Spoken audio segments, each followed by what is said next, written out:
The ACN podcast is made possible thanks to the generosity of our listeners and sponsors, including the Agile Alliance. As a nonprofit membership organization, the Agile Alliance is an excellent resource to help you along your Agile journey. To learn more about the Agile Alliance and our other sponsors, as well as how you can become a sponsor or supporter of our show, please visit acnpodcast.org for more information.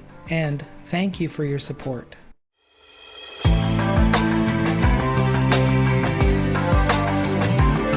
Good morning and good evening, everyone. This is the Agile Coaching Network. My name is Ray Arell.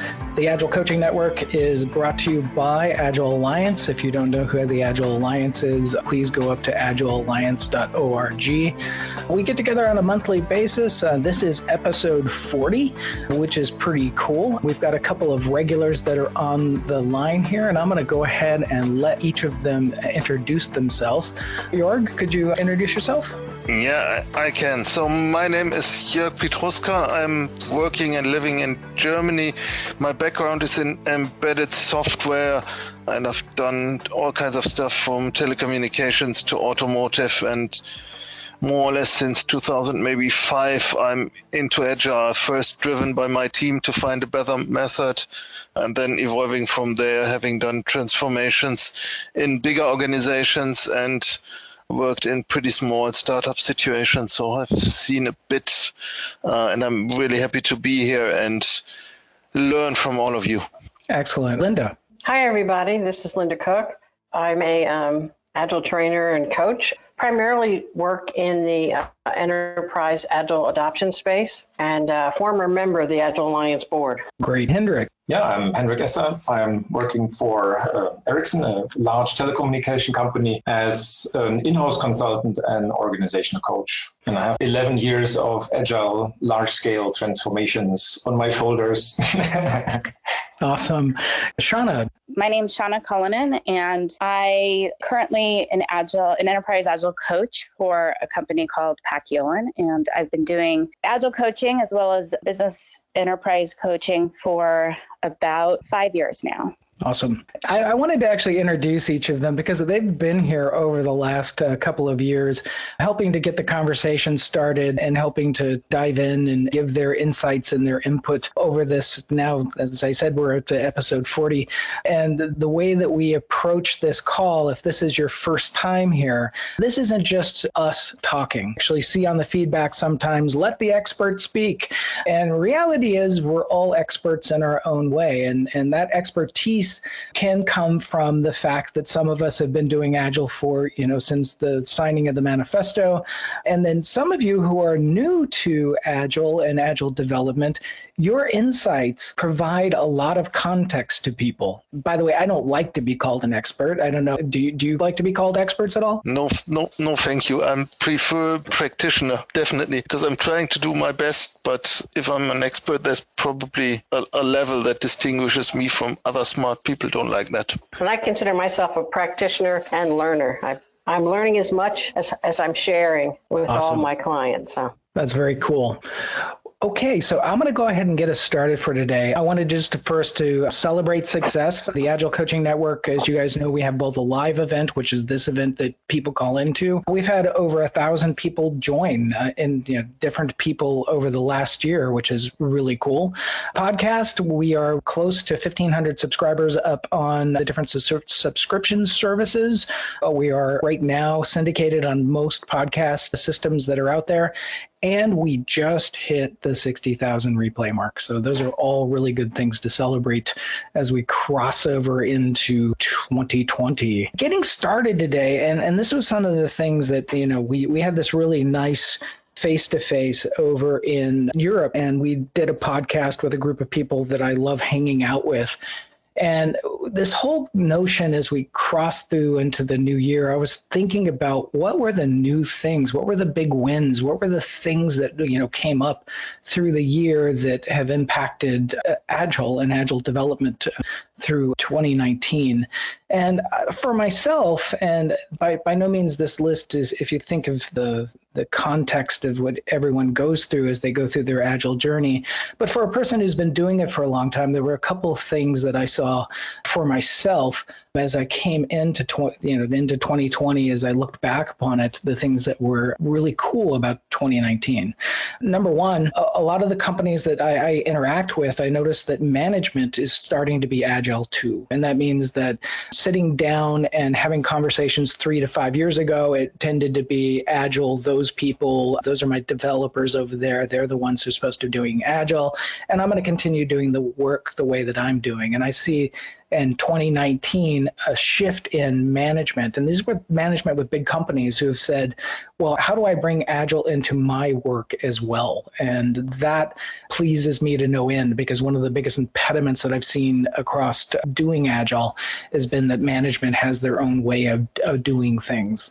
The other thing is growing past prescribed frameworks. I've noticed that the conversations about, well, we've been doing Scrum for 10 years, or we've been doing SAFe, or we've been doing less, or we've been doing these frameworks.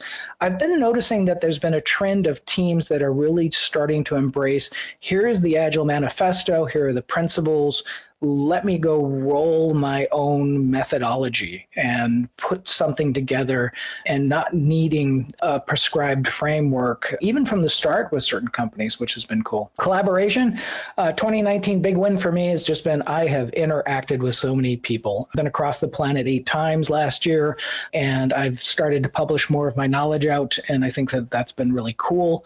And then the last two really are kind of interlinked, which is I have a better handle, I think, going through 2019 of my own personal agility, the way that I get my work done.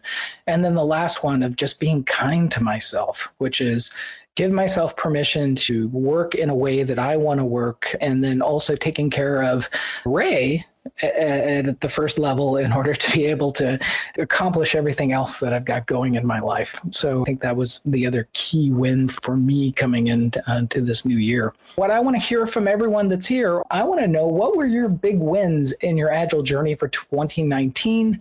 And what are you going to stop or start doing in 2020? I'm a bit challenged by the first one because I can think of a lot of small wins, but actually not a really big one. Maybe the biggest one is really going back to the roots and explaining agile thinking and living it to people who don't have a clue and see that they pick it up. That's my personal highlight.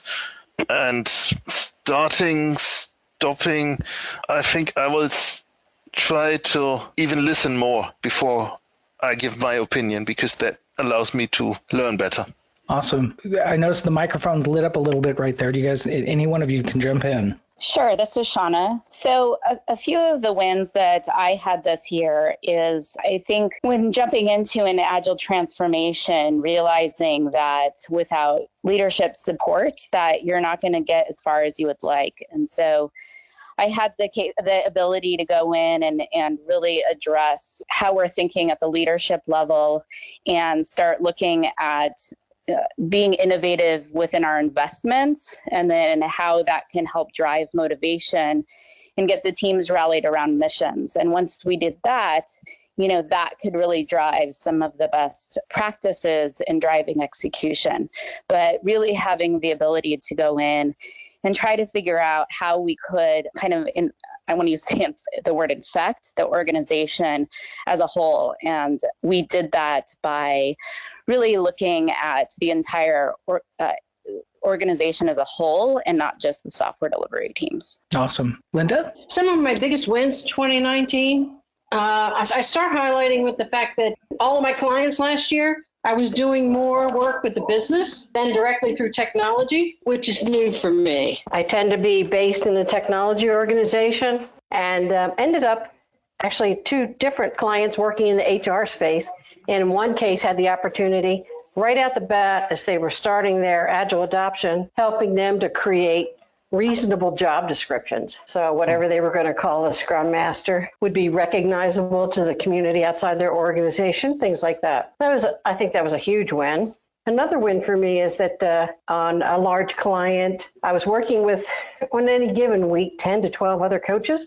We all happened to be from the same organization. So there was a significantly higher level of collaboration than I've had and experience in prior years. And pair coaching was kind of our whole default way of working. And I've been now able to bring that on to a few other clients that I've had. And I think the last thing I'd want to mention was that I got to be a part of organizing the first Women in Agile multi-day conference event that really turned out to be an amazing success and seems to have spawned many other similar events. And we're really growing the Women in Agile community. And I'm very happy to have been a part of that. Biggest challenges I experienced last year was I traveled all year. So, and by traveling, I mean, I had to get on a plane to go to work every week. And regardless of where the client was, it wasn't in my hometown. So that definitely presents its own set of challenges. I'm hopeful to find a better balance in 2020 of an ability to sleep in my own bed at night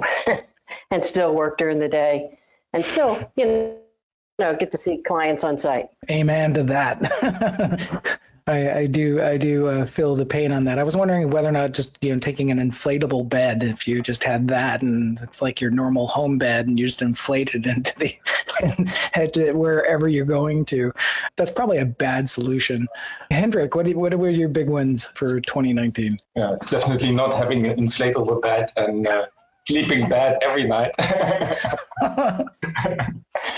No, my biggest win is that I cracked a nut, you could say, when it comes to how to talk and communicate about agility. And the whole thing is related to what I frame now under fit for purpose.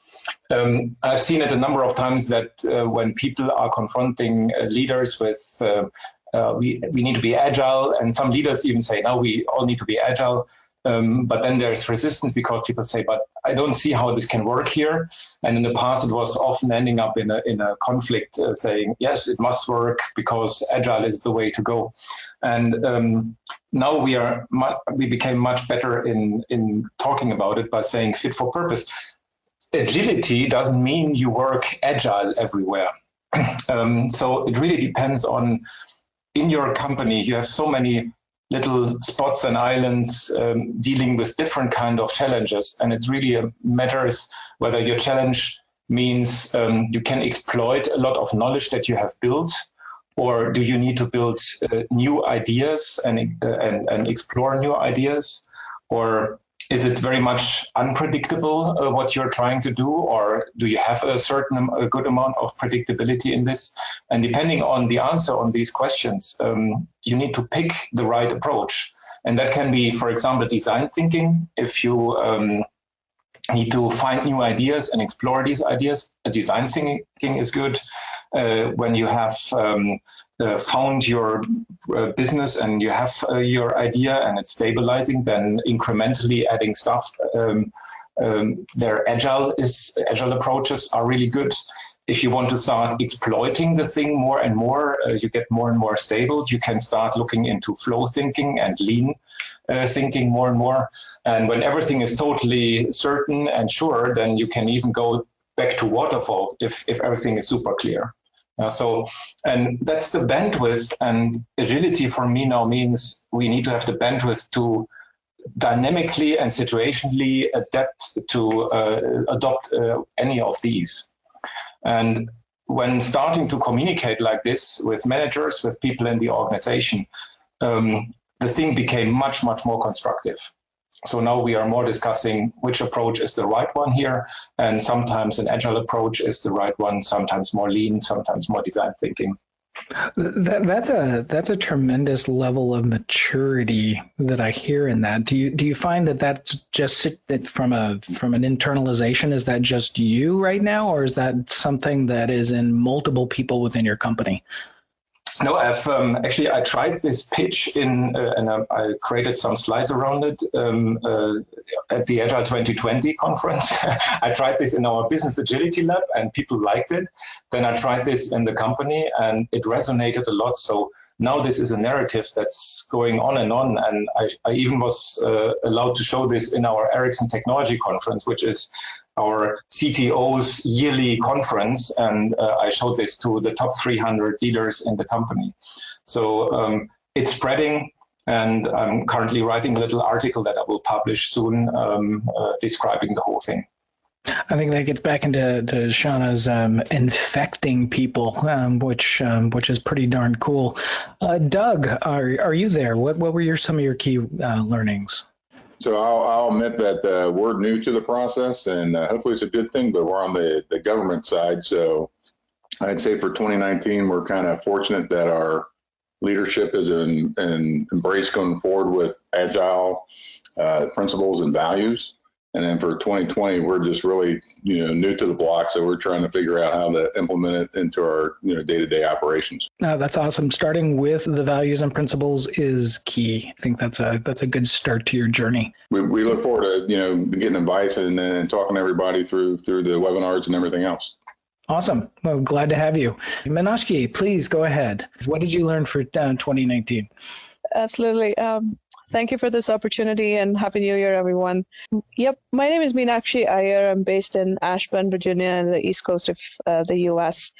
My big win in 2019 was to really sort of take back control of my career, if you will. And so I decided to take a sabbatical in the middle of the year and really focus on my next phase of my life and my career.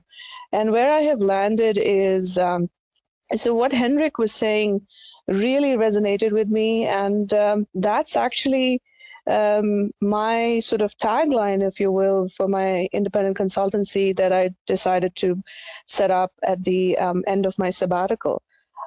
So I am actually focused on what we can do to promote organizational agility through inclusion. And so and that's exactly been my thought process. And Henrik, you actually stole all my words when you described it the way you did.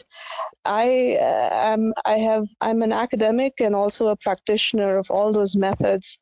And that's exactly how I see it, that design thinking helps you clarify the why, and the Agile methods help you manage the what, and Lean helps you manage the how. And I sort of cap all of this, or sort of envelope all of this with a growth mindset.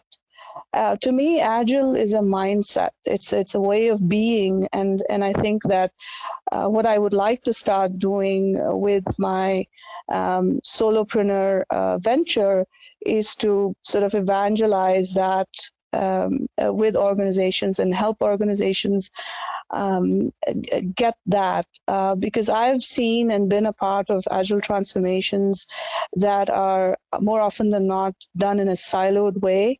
I was also happy to hear, I think it was Lisa who talked about all of the clients this year being focused on, that she worked with, more on the business side. And having been on that side, I think that's for me personally, it's very encouraging to hear that. The other thing for me, focus on inclusion. I think that I'd like to bring some attention to the invisible part of the iceberg, if you will. There's a lot of work that needs to go in terms of organizational readiness, in terms of team readiness, before an Agile transformation is considered by any organization, and that's usually not the case. So I'd like to be able to bring some attention to that. So that's what I'd like to start doing. Yep. Thank you.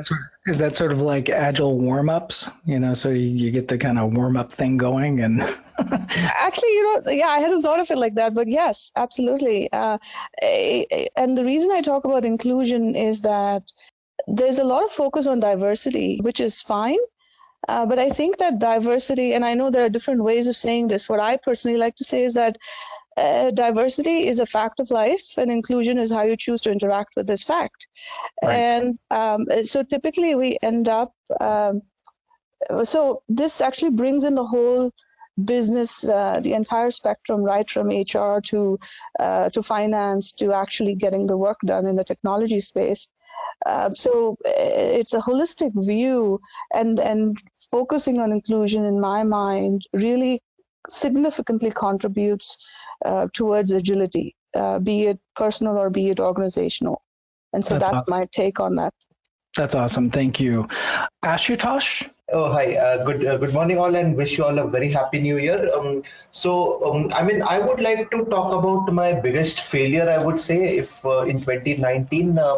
I think this was one year where I was challenged in my coaching engagement. I can definitely recall one engagement where I was challenged about the way I was trying to approach things or the way I was coaching teams. And obviously, there was a resistance from the teams.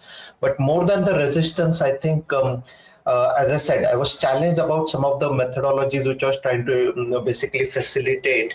And with the out of doubt that is this person really taking us to the right path?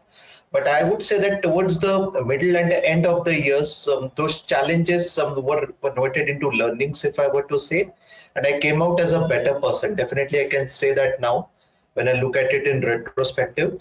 A few other critical areas where I also worked in 2019 was the business outcomes. So we worked with a client on defining an ideation around what business metrics they should be capturing.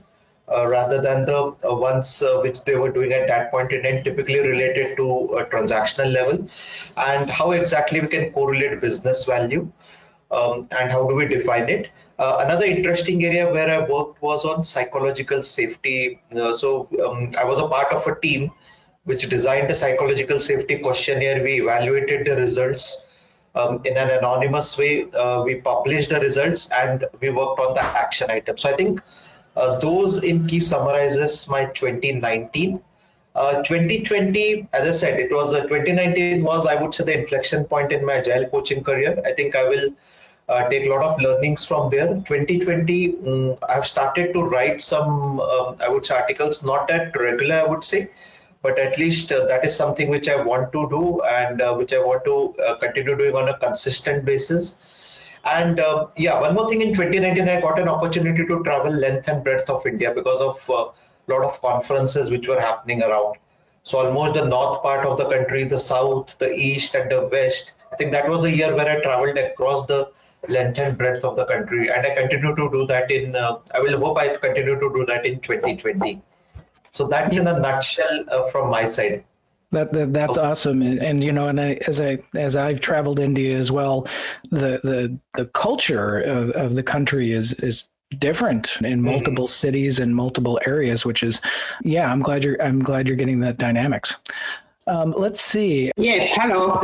Hello. What did you learn in 2019? So in 2019, I just learned that it is important to take each day at a time, because in the Agile world, sometimes because we're used to doing things differently, we like to take things everything at the same time.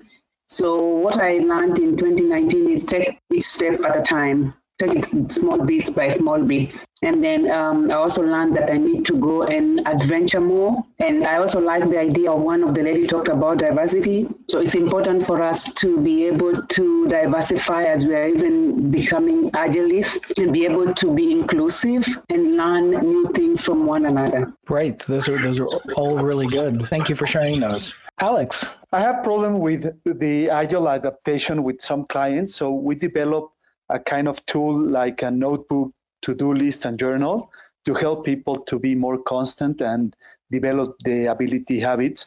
And it was great results in Latin America. So this year, keep applying these tools to help more people. Oh, excellent. Thank you for sharing that. And Mark. Okay, thank you for this opportunity. In 2019, I learned I'm just getting started on kind of a coaching path here, and I've come from a development background, an architecture background, and so my job has been a lot of mentoring. But as I've been trained, learning that coaching is a very different approach, even as my local Agile meetup friends have reminded me, just the coaching stance. I think it's a Lisa Adkins reminder. Are we doing technical coaching here? Are we doing business coaching? And then also to be aware of my limitations and my pitfalls, my skill sets that haven't been built. I need to be aware that I could do one kind of coaching, but not another kind of coaching. And sometimes my lack of awareness might be the source of the resistance that I'm facing. And the insight is to step back and realize that maybe I need to try a different approach, or maybe I need to go sideways and have another person help out so that we can focus on the outcome. Very good. Steve, what did you learn for 2019? What were your big wins? Yes, in 2019, I had a great experience. Worked with Henrik, who's on the line today, and others, and we were working on a curriculum for breaking down the silos, and specifically with between financial operations and Agile teams. And as a former corporate controller and licensed CPA, I thought this was going to be an easy task. And it ended up taking the better part of the year.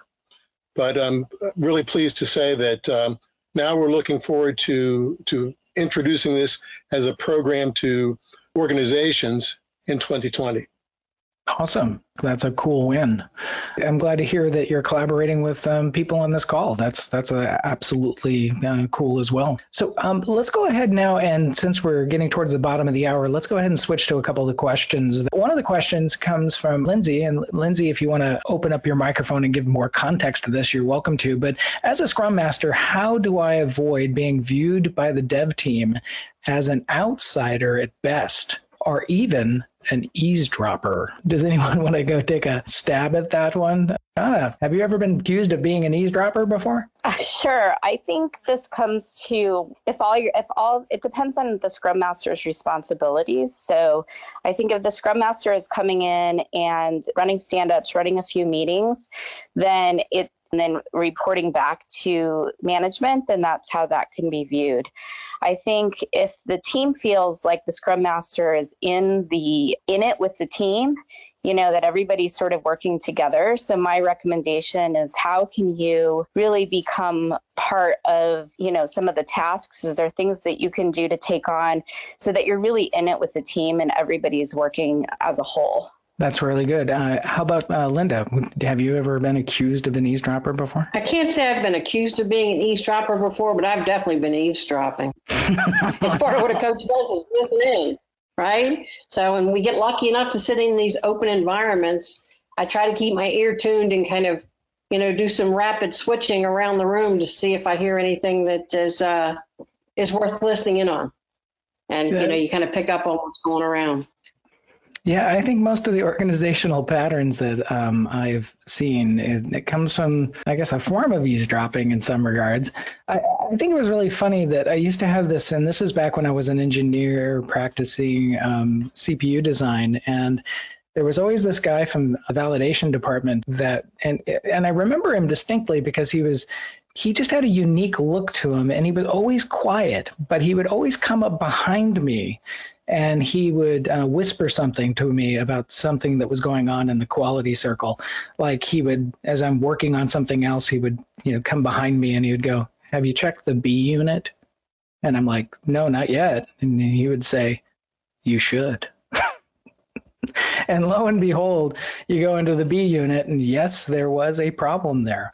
So sometimes eavesdropping, sometimes just being situationally aware, being approachable, I think is another thing as well. Stephen, are you there? Do you have an opinion on this? So it all starts with trust, right? And sometimes that even asking permission, is it okay for me to be your coach? Asking, what is it that you want out of this work, as Scrum Master, and how do you prefer to communicate? Whether that takes the form of a working agreement or some other less informal alignment. Also, the notion of named Agile roles as coaches, so Scrum Master as coach, right? To say, hey, I'm here to help discover your best self as a Scrum Master and as a coach through experimentation. Here, I want to share what I have learned, and I want to learn from you. Where do we begin? What do we know? Those are great ideas. Let's see here. Cindy, how about you? Yeah, I kind of just wanted to dovetail a little bit on that last comment, because I know that with my teams, what I often do is I'm very honest about what I know and what I don't know. And so a lot of times I'll ask them, I'll say, "Hey, do you mind if I listen into that meeting, or can I come and be a fly on the wall? Because honestly, I don't understand that particular domain or what you're talking about very much, and the context is helpful for me. And so the more I learn about the context and what you guys are talking about, then it just allows me to have a better understanding. And what I have found is that developers generally are, you know, if you just ask them and you sort of admit to either wanting to learn or wanting to expand your understanding of what's going on, they're usually really receptive to that. And I have found that most of my developers love to share and talk about, I mean, to a certain point, you know, but the whole point is just to, I think it's getting that permission up front. And then the second thing is the last gentleman mentioned something about like working agreements. And I know that with my team, we've had some team changes and stuff, and we've done a lot of time doing, you know, having discussions about working agreements and also values, and working through a team values discussion with a team can be pretty puts people in a lot of vulnerability, and it's kind of a tough thing to do. But boy, after you do that, I think it helps the team respect you and each other. And I've found that my team's a lot more open to sort of keeping me, you know, letting me be in the inner fold after we went through those types of exercises. Awesome. Those are great input. Justin, are you there? Hi. A couple of things. One, there's a really excellent book that I want to recommend, and I'm not a shill for anything, but because personally I hate Covey stuff. But Stephen Covey did have a really good book called The Speed of Trust that I had looked into before I had even become a Scrum Master on building trust and relationships, because really what it sounds like is there is a mistrust or something like that that is causing people to have a perception.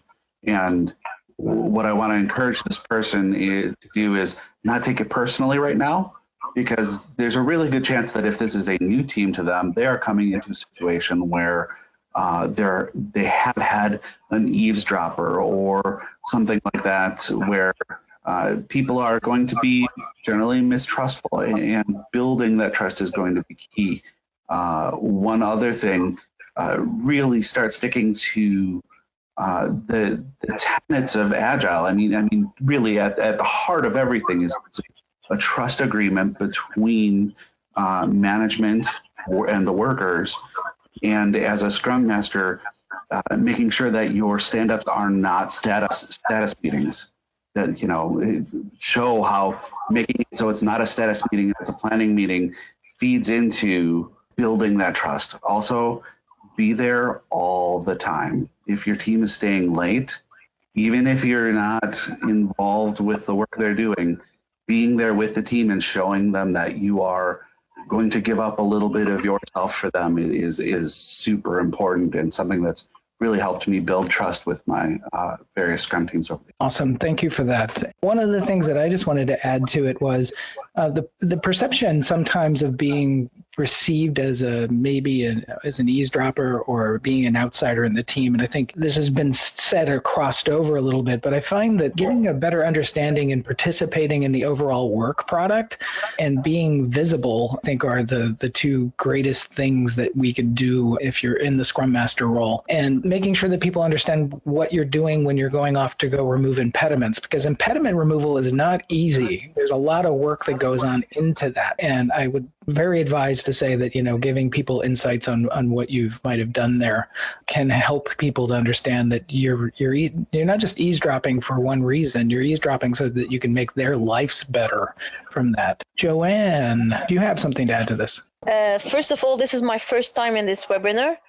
So hello, everybody, and I wish you a great 2020.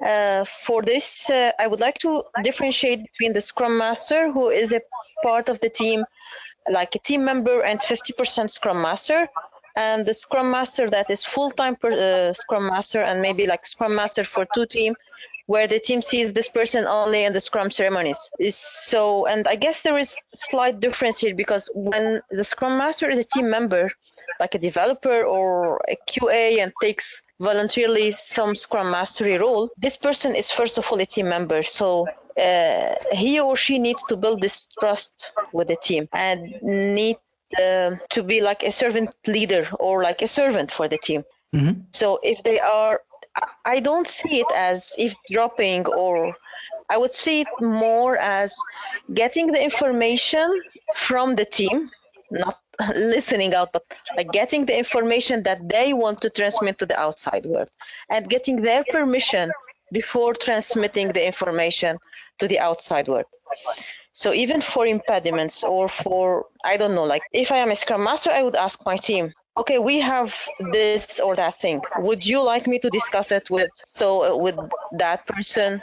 Would you like me to go and investigate it? Would you like me to do such and such? So this is how I see it. Right, exactly. And I think, that building of trust through there is critical. And, sometimes being overzealous, and sometimes, and I learned this back just being a manager for a number of years as well, which is I'm here to help you solve your problems. I'm not here to solve the problem for you. And that servant leadership of being able to extend out and say, I'm here to help you with that, is I think the big critical part, and that seeking permission, I think, is absolutely a good point. Thank you for that. We're going to move on to the next question. Go to the top question up here. And the top one was actually, Jorg, it took a few months for this thing to get up here, but do you want to go ahead and introduce your question here? Yeah, I can go ahead. So I'm looking for good practices to instill reflection on their own behavior and the needs and impact they make on other people in people.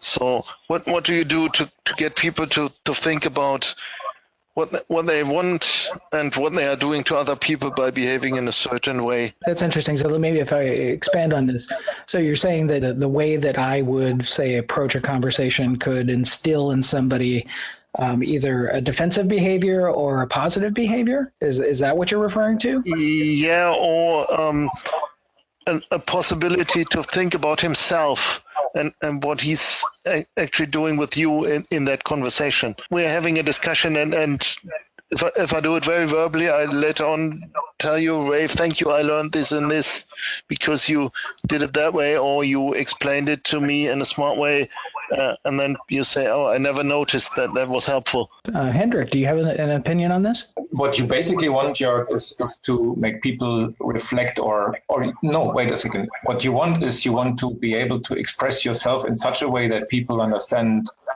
what impact they have on you, right? So it's a bit like the impact that they have. Yeah. And a practice or that I have come across, which I really love, but I'm not an expert at all at this, I would love to be able to do it better, is nonviolent communication. Marsha Rosenberg's wonderful book, because that is teaching you how to express yourself honestly without the danger of insulting people or giving people a strange feeling. And we have used this in our company now a couple of times to try to improve the way we are giving feedback to each other. And I'm not sure whether you're familiar with that practice, but in principle is you voice your observation, and that observation you need to voice in a very neutral way, just saying facts that you have seen. Then you express what feelings that those actions or those things, those facts have created in you, and why these feelings come up because of certain needs of yourself that are satisfied or not satisfied.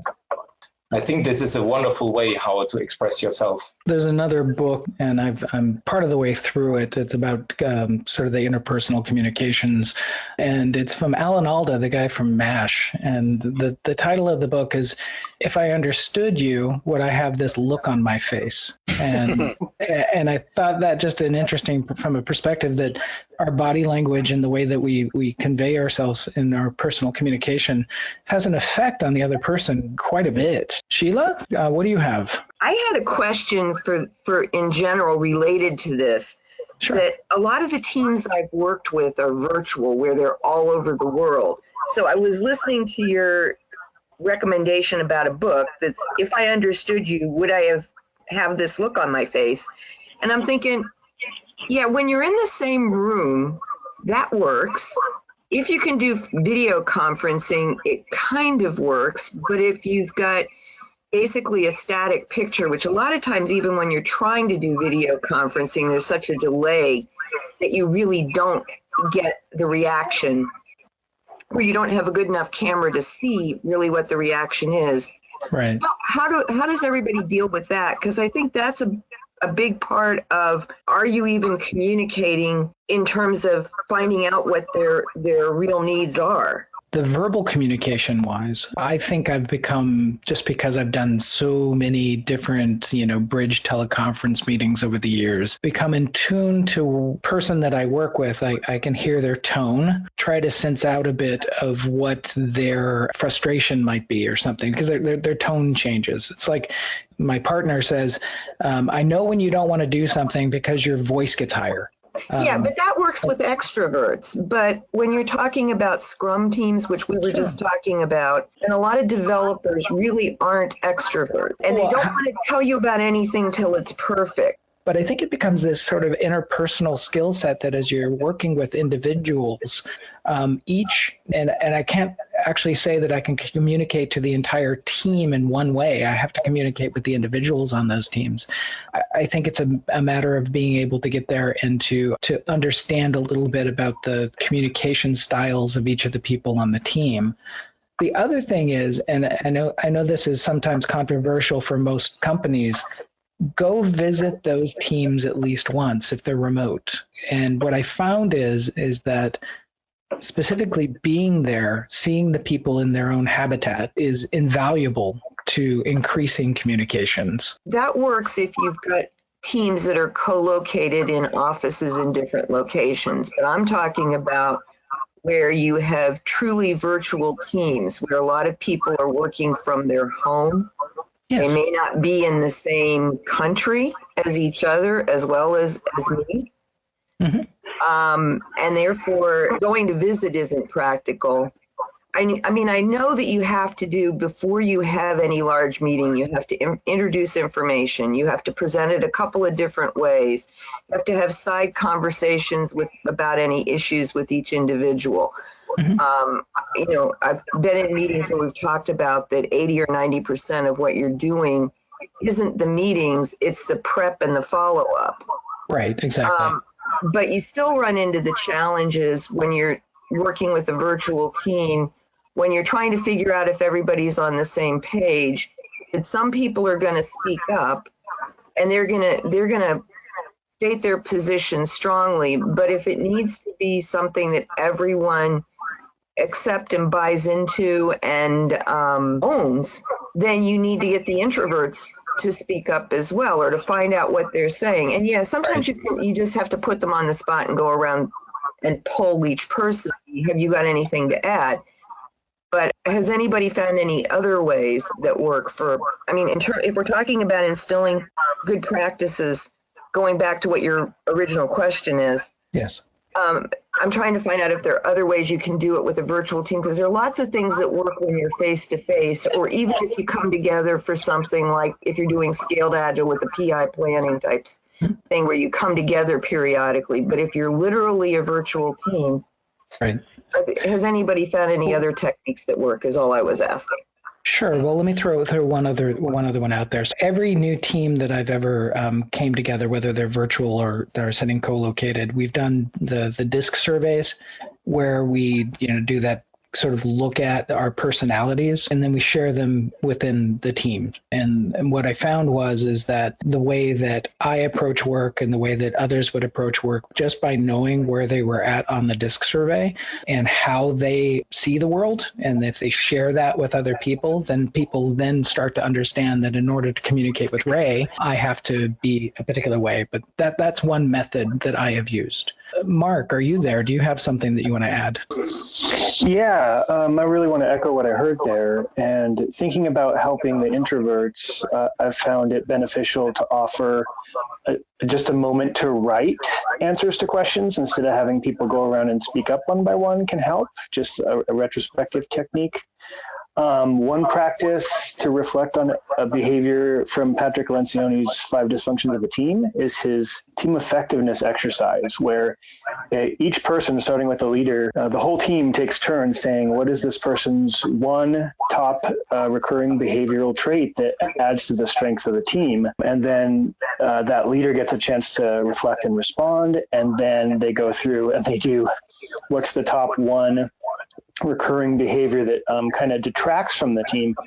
And if everyone gets to do that, it's very level, and you get to hear feedback from others that you might not have even considered. That helps with reflection. And then finally, the last one that I came across recently is from a talk, Michael Bungay-Stania, who authored The Coaching Habit. He talks about the escaping the drama triangle, which is based in transactional analysis. And it's talking about how we can each be primarily one, but also go quickly through three roles of the victim, the persecutor, or the rescuer. So just kind of looking at a framework like that and asking people to think about which one are they most often, and then role play just kind of is an interesting way to bring out people's engagement without putting them on the spot by saying, who wants to speak up? Those are good points. Let's see. Steve, do you want to put in your last word on this one? Yeah, sure. So this, I don't know if this hits the mark or not, but it kind of reminds me of some of the things I learned from Leadership Circle Profile. And essentially, we want to pull people out of the place that they're stuck. And often coaching through powerful questions like, what problem are we trying to solve? We'll pull them out of that place where they're stuck. I have a problem. It's like, okay, let's take a step back, take a look at the solution.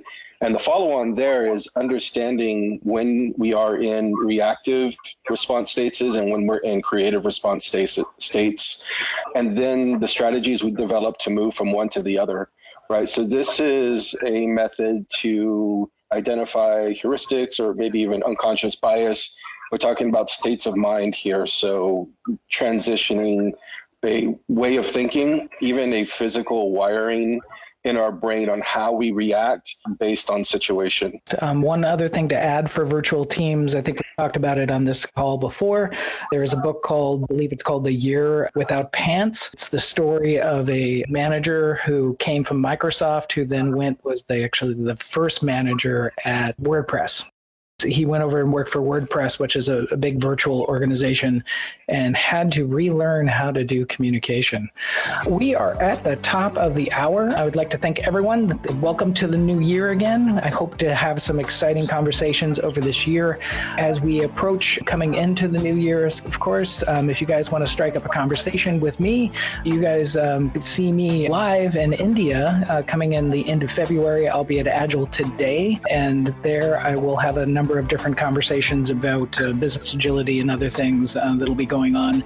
But as always, as any place that I go to, if we want to strike up a small community group to get together, I would be very, very, very, very much open to that as well. I'd like to also thank the regulars.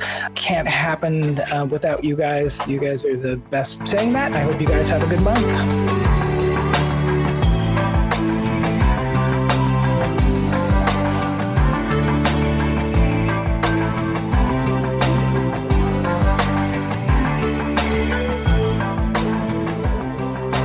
This podcast is provided by Agile Alliance for educational and informative purposes only. To find out more information about the member-supported Agile Alliance, please go to agilealliance.org to find out about more upcoming events, as well as different programs that are available to help you with your Agile journey.